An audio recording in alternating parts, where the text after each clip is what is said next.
Have you ever wondered how an aircraft is serviced? Maintenance is done in checks. This ensures the safety and airworthiness of the aircraft.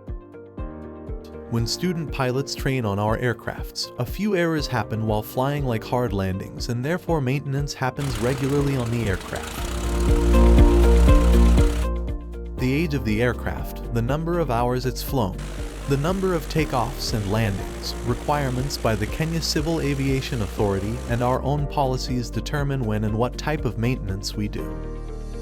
The types of checks are as follows. Check 1, which takes place after 50 hours of flight time or 2 months, or whichever comes first. Check 2 comes after 100 hours of flight time or 2 months. The two types of checks entail cleaning of the spark plugs and gapping, oil filter change, induction air filter cleaning, compression checking on all 4 cylinders, and general inspection of the engine. The airframe and the landing gears are also inspected. Check 2 is more vigorous as it involves more tasks. The battery and the electrical system is also inspected, as well as cleaning and inspecting of the control surfaces. The third type of maintenance is called the C check. This happens after 2,000 hours. In this check, the engine is overhauled, airframe streamlined, landing gear removed and repaired, and the instruments recalibrated.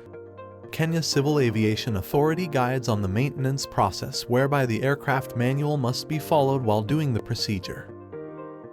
It is recommended that the air operator utilizes relevant current manufacturer's recommended maintenance program time intervals and maintenance processes. While on your next flight, admire the immense engineering behind the skin of the aircraft, especially the power plant.